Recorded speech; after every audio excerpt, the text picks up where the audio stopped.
तयार झाली आहे माझी लसुणी शेव। चवीला तर खूप छान लागते, कुरकुरीत आणि चवदार शेव तयार झालेली आहे।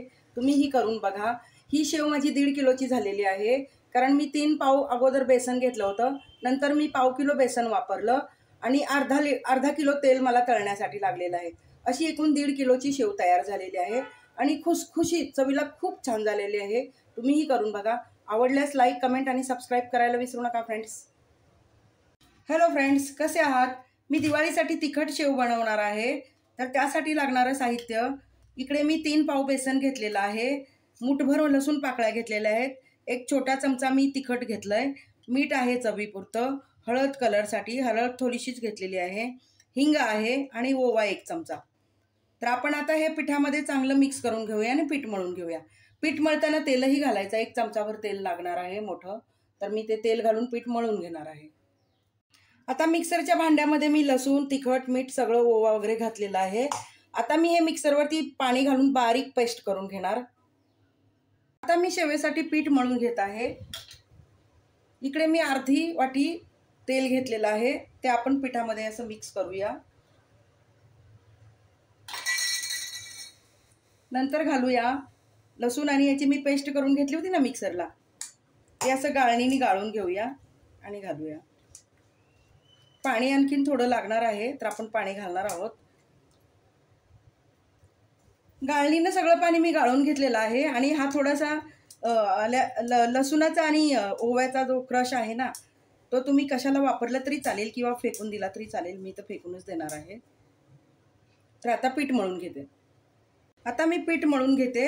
मीठ चवीप्रमाणे लागू शकतं, तेव्हा मीठ अगोदर थोडंसं पीठ तयार झालं की आपण ते चाखून बघूया आणि चवीप्रमाणे नंतर मीठ घालता येईल।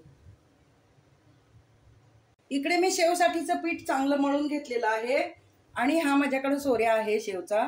शेव चकली सगळं बनवता येतं याच्यातून, तर याला मी आतून तेल लावून घेते। ब्रशच्या मदतीने मी सगळी चारी बाजूनी तेल लावून घेणार आहे।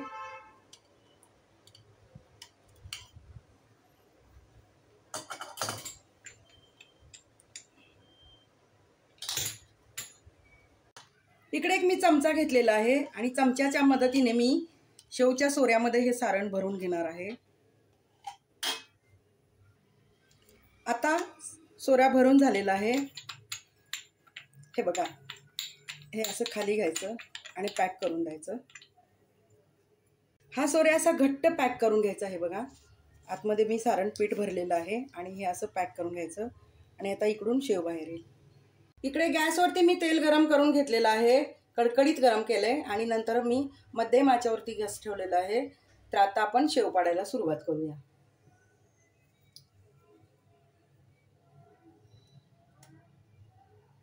मी शेवेसाठी मोठी चकली घेतलेली आहे, मोठी चकतीचा वापर केलेला आहे।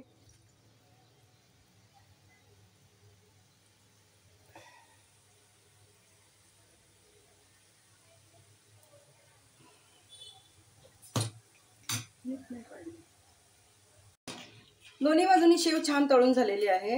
आता मी काढून घेते।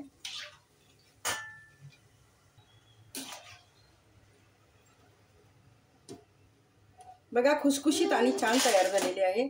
मी शेव बनवण्यासाठी शेवची मोठी चकतीचा वापर केलेला आहे, त्यामुळे शेव छान होते आणि आम्हाला मोठी शेव आवडते, घरात सगळ्यांना मोठी शेव आवडते, म्हणून मी शेव करताना मोठी शेव बनवते।